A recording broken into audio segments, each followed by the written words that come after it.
If you've been to a summer camp, you probably know about the coffin on wheels, and about the black spot, and about killer curtains. There are such folklore horror stories in every country in the world. However, some of them are actually not entirely made up. Legend. From time immemorial, rats have been disliked throughout the world. In large medieval cities there was really a lot. Not only did they spoil supplies, but they also carried diseases like you probably know. Even now, many rats live in modern cities. You can meet them in remote basements, in garbage dumps. So, in Europe, a creepy urban legend about the Rat King was born. No, this is not the main one-ear rat of gigantic size that tears all living things into pieces. This is even scarier. European children whisper in whispers that in dark basements and abandoned houses there were huge clumps of rats entangled with their tails. Animals can't free themselves and get food normally, so they are terribly hungry and aggressive. Such a nightmarish swarming ball with teeth that devours everything in its path. True, quite recently, in 2005, in Estonia, a similar phenomenon. An Estonian farmer found 16 rats in his field whose tails were tangled due to frozen sand. 9 animals in this tangle were still alive.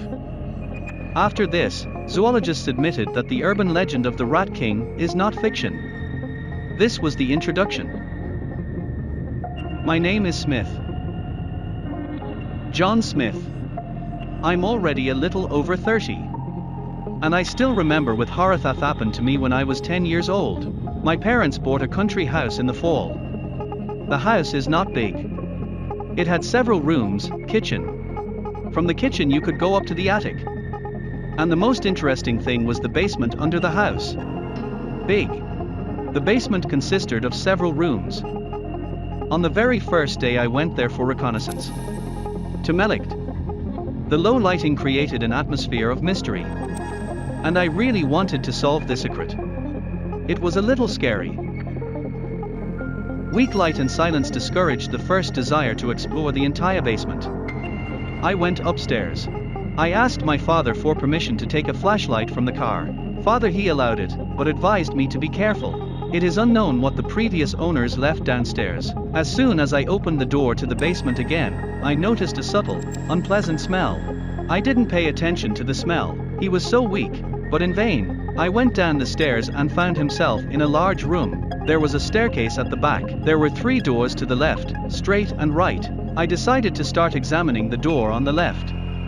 The door was open. He turned on the flashlight and pointed it inside.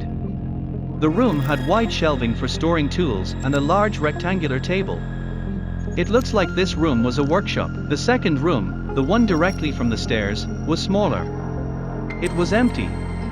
I closed the door and walked to the third door. Remember I talked about smell. So, when I opened this door the smell became stronger. And I almost got used to what I felt at first.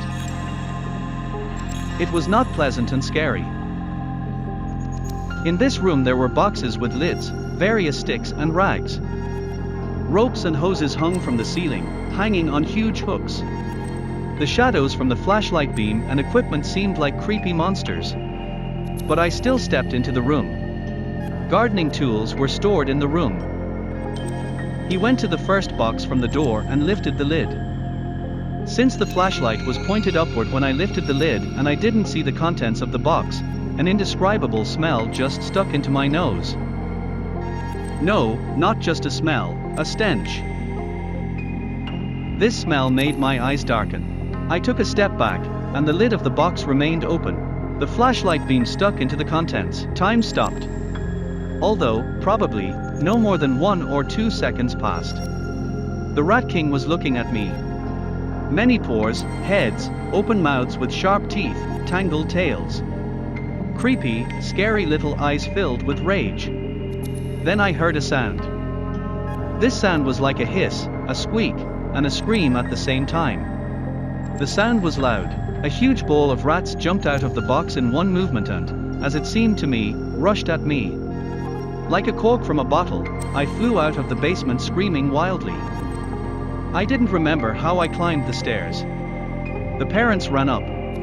I couldn't explain what happened. They both went down to the basement. But I didn't let them in. But they didn't listen. And they didn't take my flashlight. It was quiet. Time dragged on for a long time. The parents did not find anyone. And they counted his incident as a figment of my imagination. But I still saw him.